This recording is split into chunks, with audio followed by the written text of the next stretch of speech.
asking me, why? Why? Why did you bully?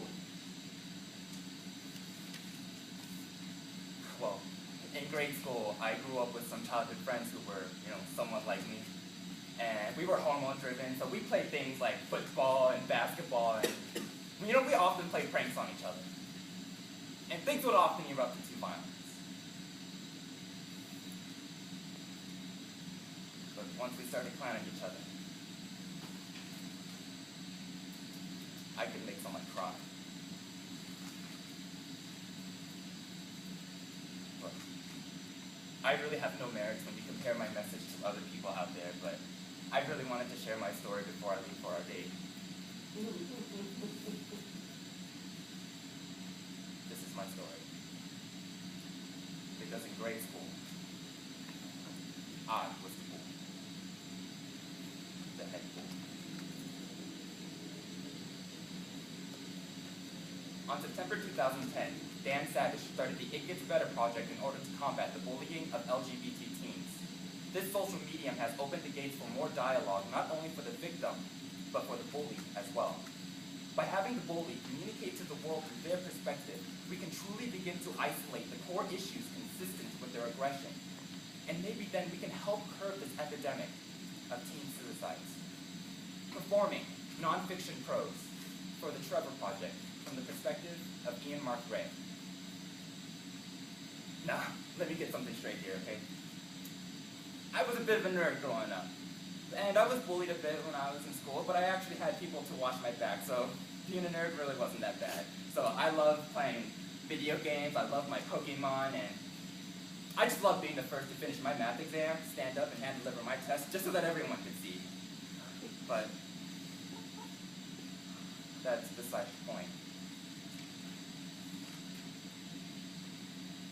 One of my friends had a brother who was about 2 years younger than we were. And he was a funny kid, but he was also a baby. And we teased him for it. Aw, little baby still want to sleep with his mama. Stop crying! You're acting like a little girl. As well as other things that weren't masculine. And we had this cultural obsession that as males, we had to portray this masculine figure. And if you had any sense of femininity in you, you're a little bitch.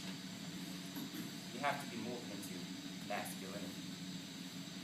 So I remember I was watching television one day on the couch, and there were these two guys at a grocery store, and they were looking at each other, and they started giggling at these really, really large cucumbers. And I was confused. Why are they laughing at these really, really large cucumbers? Well, this is when my dad walked in and saw the confusion on my face. It's because they're gay. You better not be a fag, you bitch. His name was Garrison. Or Garrett. A somewhat flamboyant but obviously gay kid who had to share the locker rooms with him. And everyone felt really uncomfortable to change in front of him. I mean, no one wanted to expose themselves in front of a gay kid who might be looking. So I figured I would make him feel uncomfortable, instead of the other way around. Gary Ray is queer and gay, Gary Ray is queer and gay, Gary Ray is queer and gay, Gary Ray is queer and gay. I had the whole entire locker room march to that mantra because I was that much of a role model. And I could spread a rumor like nobody's business. Did you hear? Gary was molested as a kid by his father. That's funny, right? Yeah. That's hilarious. So I was walking down the hall with a pack of friends, and we saw Gary over at his locker. So we decided to walk up right behind him. And when Gary turned around, we pushed